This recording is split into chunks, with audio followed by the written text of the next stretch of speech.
My husband Vincent personally delivered me to a sanatorium specialized in disciplining disobedient wives. This was solely because I refused to consent to him marrying his brother's pregnant fiancée, Vivian, into the family under the pretext of concurrent inheritance.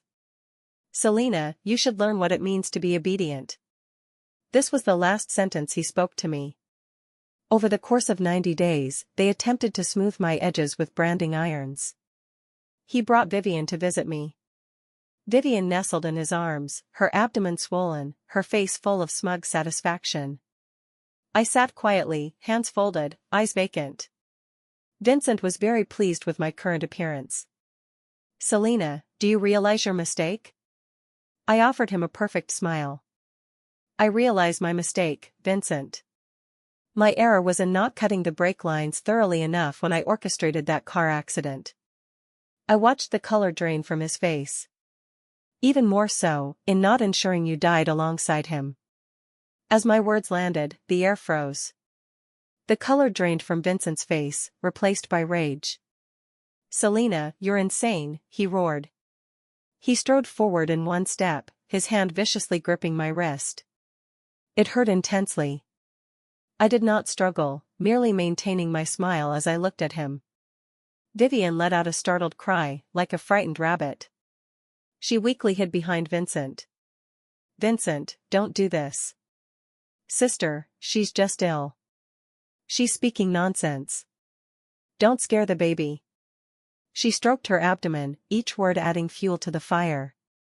He released me, the force causing me to stagger and collide with the cold wall. 2 orderlies rushed in. One on each side, they clamped my arms, forcibly separating me from Vincent.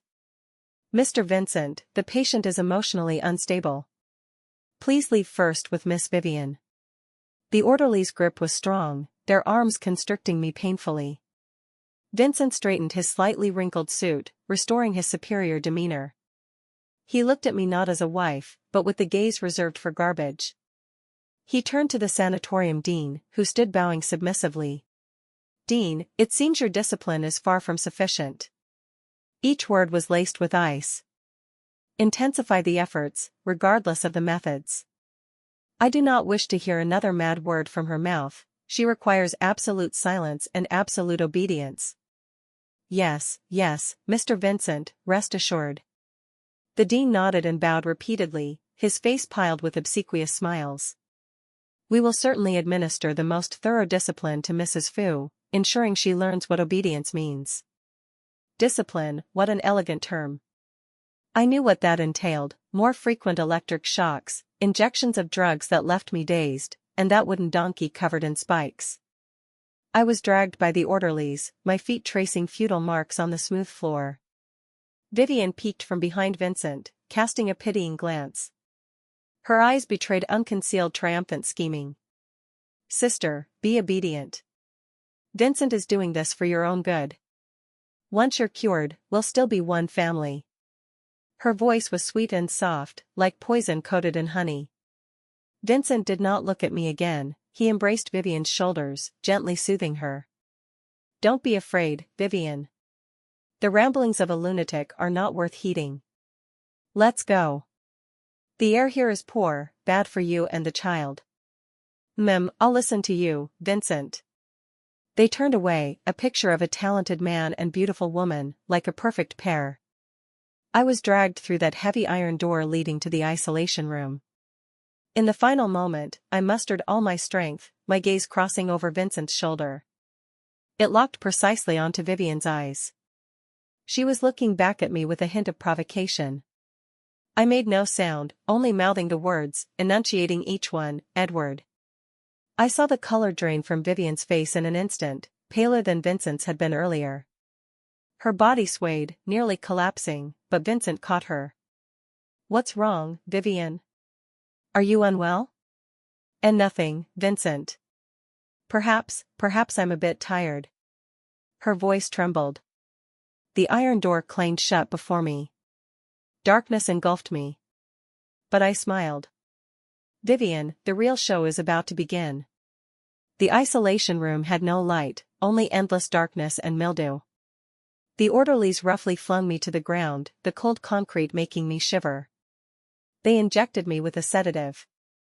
It was not for tranquility, but to blank my mind, facilitating the discipline. The drug took effect quickly, my limbs grew heavy, my consciousness floated.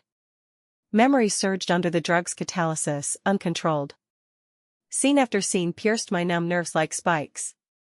The first scene, our wedding anniversary. I spent the entire afternoon bustling in the kitchen, personally preparing Vincent's favorite dishes. I changed into his favorite red dress, lit candles on the dining table, and set out the decanted red wine. From dusk to midnight, the dishes on the table had gone completely cold. Calls went unanswered. Messages received no reply. After midnight passed, the phone screen finally lit up with a message, "Vivian is unwell, I won't be back tonight." Just 11 short words, with no further explanation or apology. I stared at the message, sitting at the cold dining table. Bite by bite, I ate all the cold dishes. The second scene, the Fu family banquet, with all relatives present. Vivian, as Vincent's brother's widow, was naturally there. Dressed in an elegant white skirt, she appeared pitiably delicate, earning everyone's sympathy. Midway through the banquet, she carried a glass of juice to me. "Sister, I noticed you haven't drunk anything. This mango juice was specially squeezed for you. It's very fresh, try it." She smiled innocently. Everyone in the Fu family knew I had a severe mango allergy that could cause anaphylactic shock. I looked at her without taking it. "What's wrong? Don't you like it? Or, are you still angry at me for taking up too much of Vincent's time?" As she spoke, her eyes reddened. Relatives immediately whispered. "Selina is too petty, Vivian is just a poor girl." Exactly, she means well, yet Selina gives her attitude. Vincent approached, taking the glass from Vivian's hand. He held it directly to my lips. "Drink it, Selina. Don't make a fuss, you're deliberately embarrassing Vivian." He spoke in a commanding tone, devoid of emotion. I looked at him, and at Vivian's smug face behind him. I opened my mouth and drank the mango juice. My throat burned immediately, followed by difficulty breathing. I clutched my neck, collapsing in pain. Before losing consciousness, I heard Vincent shouting at those nearby. "Call an ambulance. Damn it, how is she really allergic?" He seemed shocked. Indeed, how could he believe that the white lotus he cherished would truly want my life? The third scene, the cat my mother left me, Snowball. It was my memento of my deceased mother. That day, Vivian came to the house to visit me. For some unknown reason, Snowball suddenly scratched her. It was a shallow red mark, not even breaking the skin. Yet Vivian was terrified, her face paling as she burst into tears on the spot.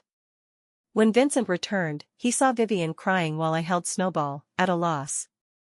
"Vincent, it's not sister's fault, it's mine. I shouldn't have gotten so close to the cat. I forgot it doesn't like me." She cried as if pear blossoms in rain. Vincent, without a word, snatched Snowball from my arms, preparing to hurl it from the upstairs.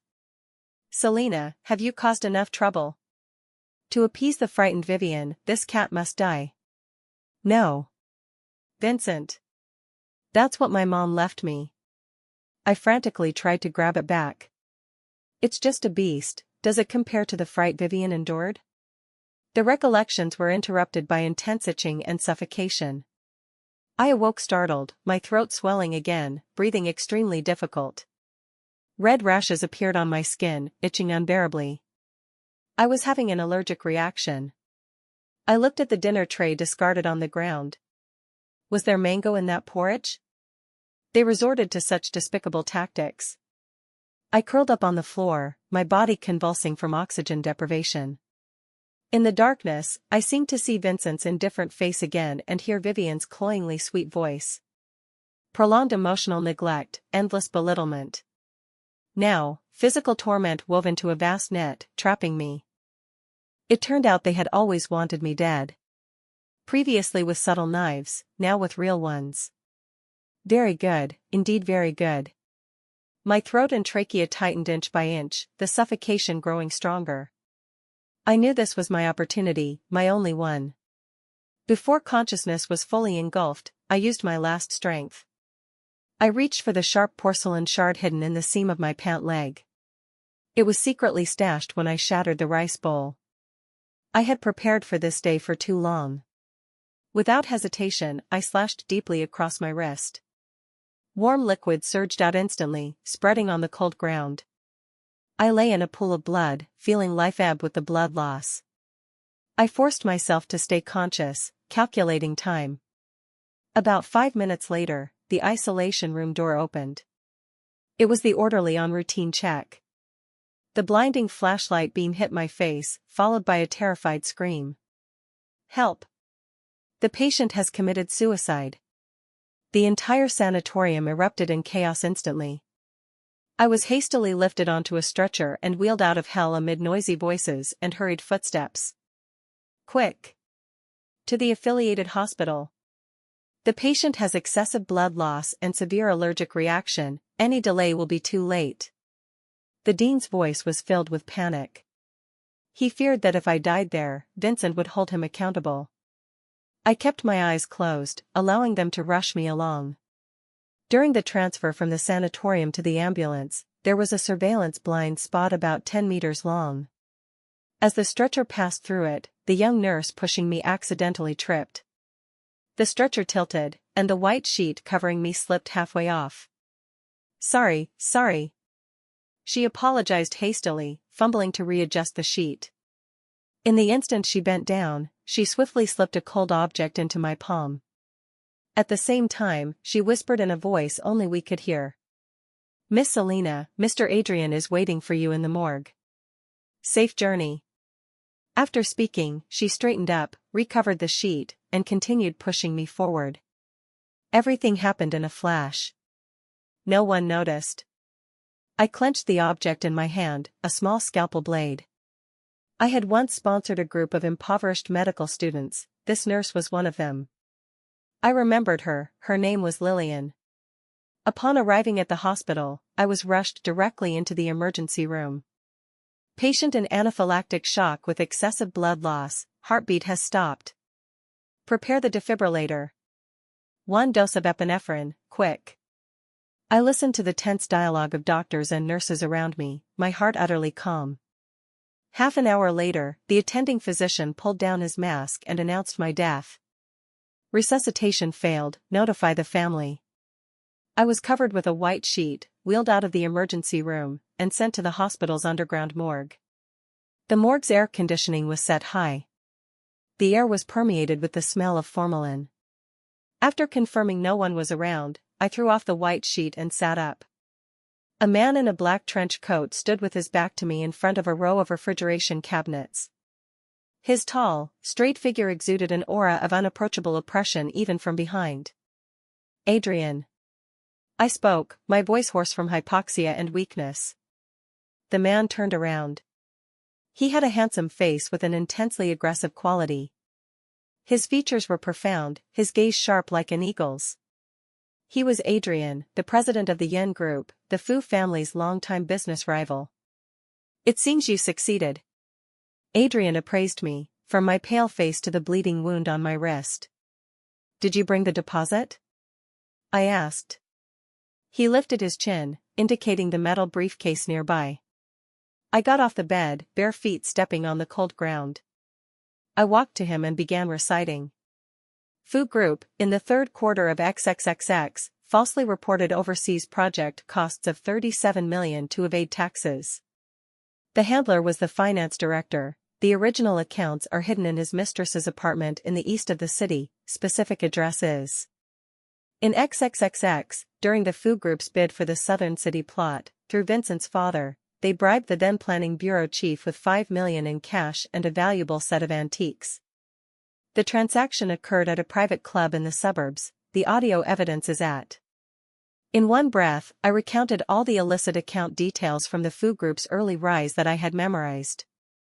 These were what I had inadvertently seen in encrypted files in his study after marrying Vincent. Adrian's expression shifted from initial calm to surprise, and finally to solemnity. After listening, he paused in silence. Enough, this is sufficient to give the Fu family a hard time. He pushed the metal briefcase toward me. Open it and see. I opened the case. Inside was a set of new identity documents, a passport, and an anonymous Swiss bank card. Deal concluded. I closed the case. Adrian, you are responsible for fabricating the illusion of my failed resuscitation death, providing me with a new identity and all resources needed for revenge.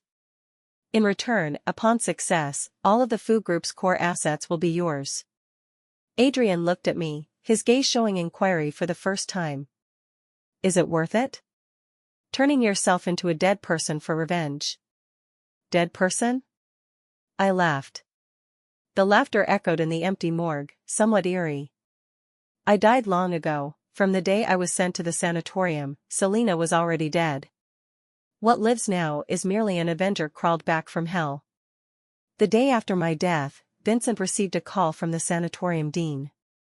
On the other end, Dean tearfully reported the entire process of my suicide, repeatedly emphasizing that the hospital had done its utmost in resuscitation. Through the listening device installed by Adrian, I heard Vincent's reaction on the other end. He was silent for so long that I thought the signal had been interrupted. Then, I heard him speak. His voice carried an emptiness he himself could not comprehend. Dead? Yes, Mr. Vincent, sorry, it was our negligence in supervision. Understood, cremate the body, keep the arrangements simple. His voice returned to its habitual irritability and impatience, as if disposing of troublesome garbage. In that instant, the last remnant in my heart, the illusions of the past, shattered completely. I felt no sorrow. Not even anger. Less than an hour after Vincent hung up, Adrian delivered my first gift. The Fu Group headquarters was jointly raided by tax authorities and economic investigation police. Vincent's father, the chairman of the Fu Group, was taken away on the spot under the gaze of all employees. The reason was suspected of multiple serious tax issues and commercial bribery, requiring assistance in investigation. The Fu family's world had collapsed. But this was not enough. Almost simultaneously, my maternal family's Sioux enterprise received unilateral notice from the Fu Group. All ongoing cooperative projects were terminated. All unsettled payments were frozen indefinitely. The Fu Group was Sioux's largest client and pillar. This move cut off the foundation, directly severing Sioux's capital chain. Within a day, Sioux's stock price plummeted, on the brink of bankruptcy. I sat in the safe house prepared by Adrian, watching the rolling news on TV, sipping hot tea expressionlessly. Adrian sat opposite me. Selina, you're more ruthless than I imagined, you're sacrificing your own family. No destruction, no construction. I set down the teacup. A family that depends on the Fu family and can't even protect its daughter, what use is keeping it? What I want is a brand new Sioux family that belongs solely to me. Adrian said no more, only handing me a delivery box. What is this? What you asked me to prepare. I opened the box. Inside was a music box, my mother's bequest. The ballerina girl on top was my most precious childhood memory. Now, it had been smashed to pieces. Wood chips and parts scattered everywhere, the ballerina girl's head rolled to the side. I picked up the tiny head, caressing it. This had been my only spiritual sustenance from the past. Now, I had destroyed it myself. There was also a note in the box, written by me. I repacked the note and music box fragments. Send it to him, I said to Adrian. That night, Vincent received the anonymous package. Through the surveillance in his home, I watched him open the box. I saw him staring at the fragments, his body stiffening. He perhaps recalled that this music box was my only demand when I agreed to marry him. It must be brought into the Fu family as my dowry. He reached out, picking up the note from the fragments. In my handwriting, it read 2 lines, the first offering. Vincent, you taught me to uproot the grass completely, I start from my own roots. In the surveillance footage, Vincent held the note, his body trembling uncontrollably. The irritability and impatience on his face vanished, replaced by a spreading bone-chilling dread and fear. He suddenly rushed to the phone, dialing the dean's number. "Selina. Where is Selina's body? I want to see her." He roared into the phone.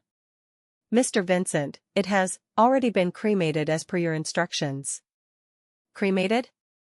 Vincent's voice was like a beast's roar squeezed from his throat. "I ask you, did you see clearly? Are you sure it was her who died?" His entire body went cold. He finally understood that I was not dead. I had merely used the most tragic and resolute method, sacrificing everything of myself, to initiate an unending revenge against him and the entire Fu family. He had lost the first round.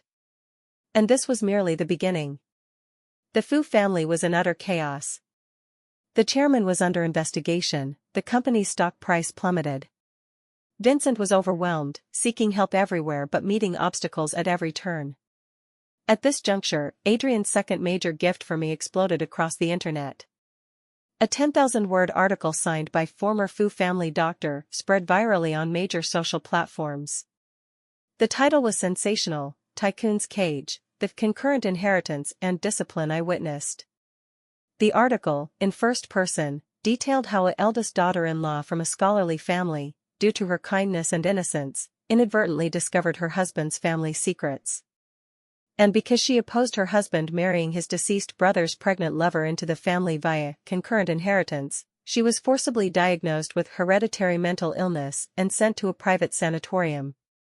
The article referred to the female protagonist as Ms. S. The writing was filled with sympathy and compassion, portraying me as a perfect, innocent victim. But what truly ignited public opinion were the accompanying images. The first image, an interior photo of the sanatorium, with discipline hung on the wall. Below were oddly shaped objects resembling ancient torture devices. The photo was eerie and horrifying, sending chills down one's spine. The second image, a medical record mosaicked heavily. The name Ms. S was clearly visible. The diagnosis was severe depression with schizophrenic tendencies. The physical examination records noted multiple unexplained burn scars, genital lacerations, and subcutaneous bruising on the patient. The third part, the article's most heart-wrenching content. The author used extremely subtle phrasing to raise several doubts. First, Vincent's brother's car accident was ruled an accident by police, but why did Vincent deliberately conceal many details of the crash? Second, if carefully calculated, the gestational age of Vivian's fetus seemed to have some subtle discrepancies. Third, why, after the Fu incident and Ms. S's death, could Vivian, as the widow, immediately transfer all assets related to the Fu family under her name, as if prepared in advance? At the end, the author left an open conclusion. I do not know if Ms. S is dead or alive now. I only hope the truth will one day be revealed to the world. I also hope that certain demons in human skin receive their due judgment. This article was like a nuclear bomb in public opinion, exploding instantly. Holy crap! Are tycoons this dark? Sending the original wife for discipline with branding irons? What the hell is that wooden donkey? So perverted. Is this the 21st century? Heartaches for Ms. S. Isn't this a real-life version of the vanished lover? Wait, the child's gestational age doesn't match? Terrifying to think about. Was the big brother cuckolded? Vincent and Vivian, this adulterous pair. Get out here. Public opinion completely reversed. Netizens who previously sympathized with Vivian's loss of love now erupted in anger like a volcano. The Fu Group's official account and Vincent's personal social media were instantly flooded with furious comments. The Fu Group's already precarious stock price plummeted again in response, hitting the limit down. I sat before the screen, watching all this. Vincent, you nailed me to the pillar of shame as a madwoman. Now, I nail you to the pillar of shame as an abuser. Leaving you unable to turn over forever. You like public opinion, I'll use it to bury you and your beloved Fu family together. Vincent was drowned in the flood of public opinion. Overwhelmed, he dealt with tax investigations on one side, the stock price avalanche on the other, and now faced condemnation across the web. Through surveillance, I watched him furiously smashing everything smashable in his office. This was the first time I saw him so out of control. Late at night, reeking of alcohol, he rushed into the top private hospital where Vivian was. Vivian lay in bed, enjoying meticulous care from attendants. "Vincent, why are you here? Have you been drinking?" She tried to sit up. Vincent pressed her down. "Vivian, what's with those things online? Who leaked it? I warned you, that matter from back then must stay buried." His voice was hoarse, filled with unprecedented suspicion. Vivian's body stiffened momentarily. "Vincent, why ask this suddenly? Didn't we agree not to mention that matter anymore?" I'm scared." Her eyes reddened. She was about to start her best performance. "Ah. My belly, it hurts so much. Vincent, save me." She began rolling on the bed, her expression in extreme agony. Doctors and nurses rushed in immediately. "Mr. Vincent, the patient is emotionally agitated, showing signs of premature labor. Please leave first." Vincent was pushed out of the ward. He leaned against the hospital's white corridor wall, his face full of exhaustion and struggle. Vivian's old trick still worked. In the end, he chose to believe her. He took out his phone, through the ward glass, snapping a photo of Vivian lying in bed, looking haggard. Then, he logged into his social account, already cursed millions of times, and posted, "No matter how many rumors outside, I only beg everyone to spare an innocent pregnant woman, don't hurt her anymore. All responsibility, I bear alone." He attempted to shift focus by playing the victim, using Vivian and the child to garner sympathy. How laughable. He thought he was still the Vincent who controlled everything. He didn't know that every step was within Adrian's calculations. Less than 10 minutes after posting, Adrian's PR team entered the fray. Countless marketing accounts and online influencers began reposting with unified copy. Classic PUA tactic, the abuser tries to use a weaker victim as a shield. Guilty?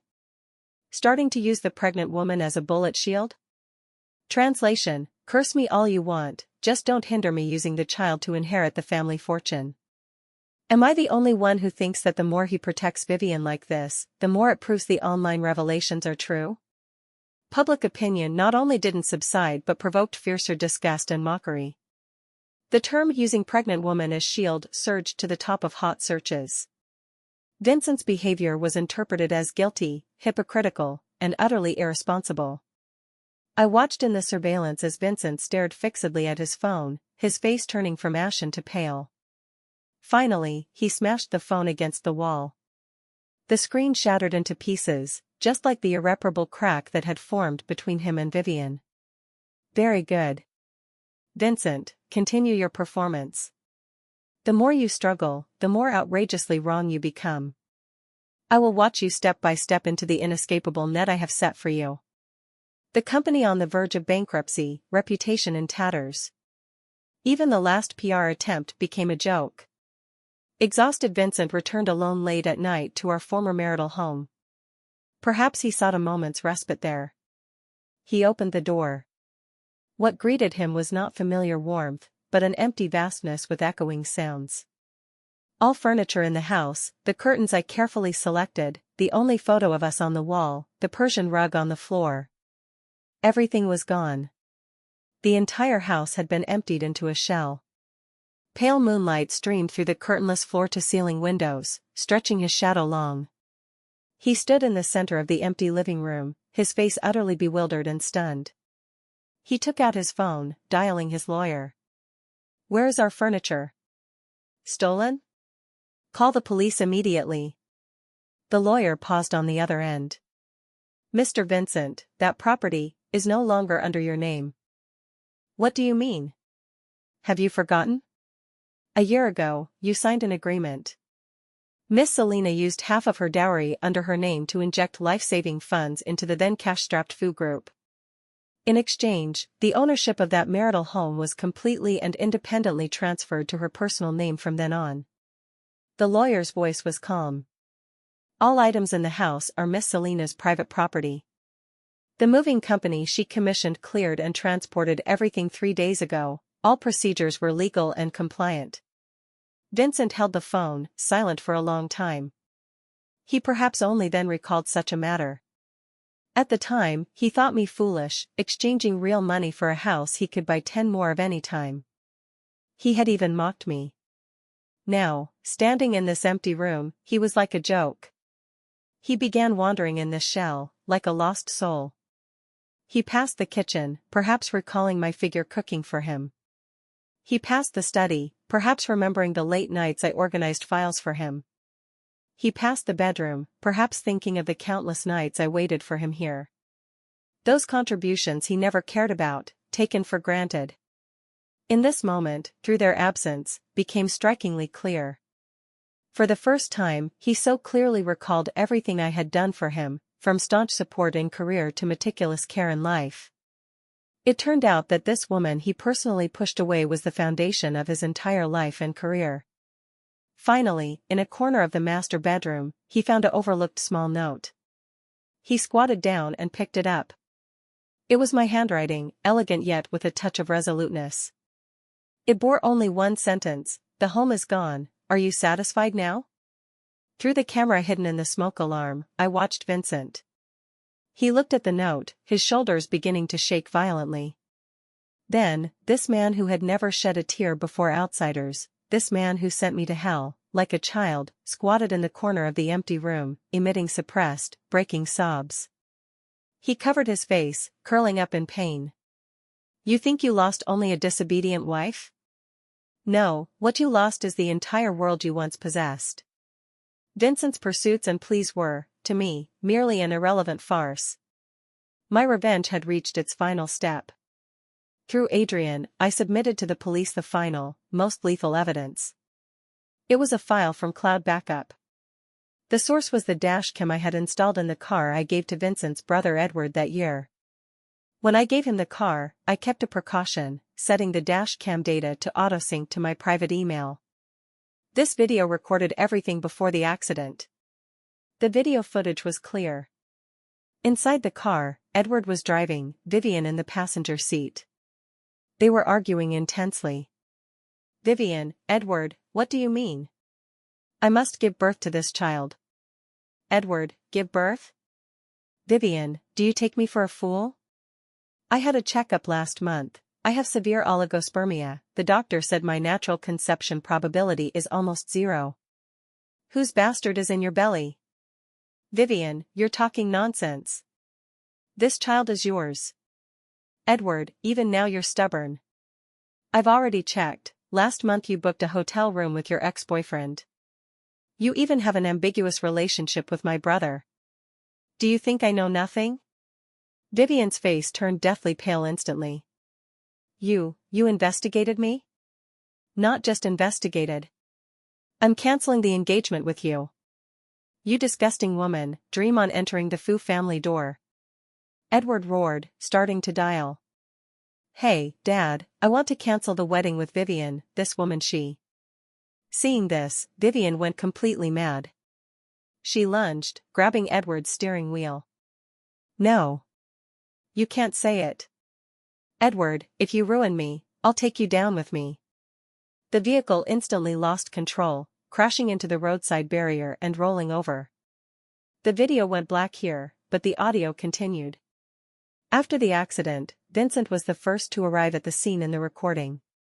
In the background, Edward's dying gasps.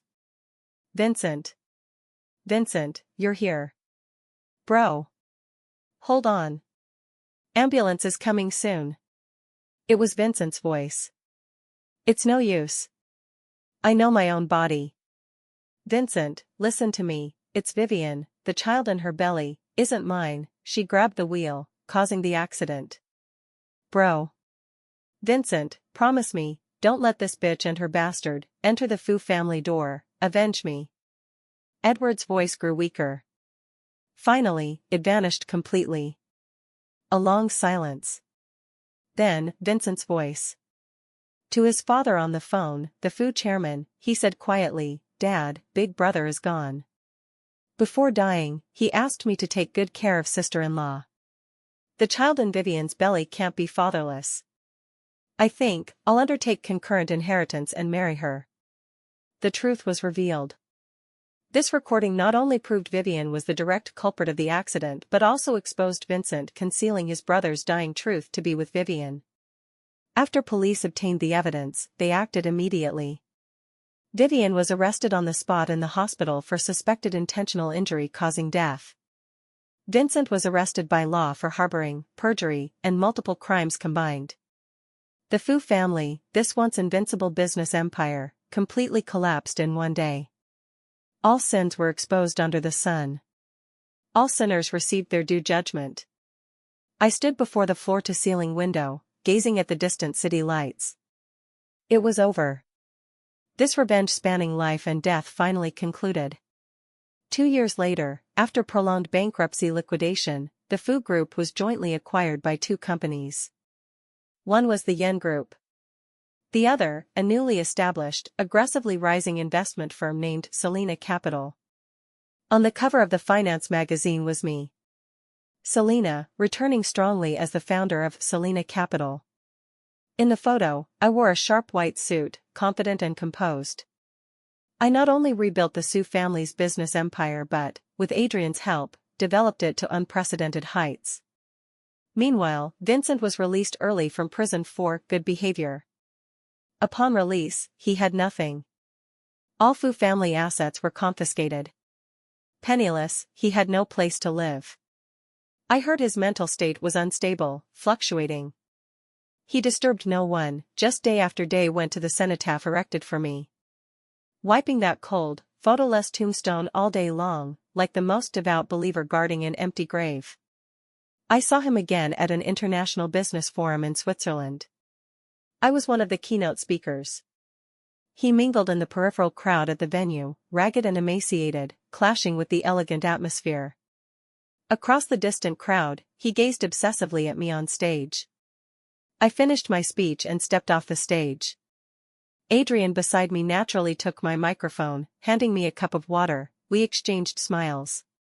My gaze calmly swept the room, acknowledging all guests.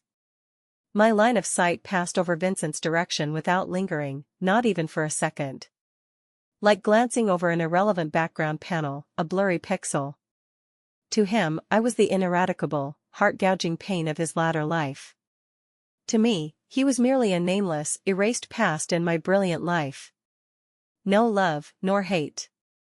This was the cruelest eternal judgment upon him.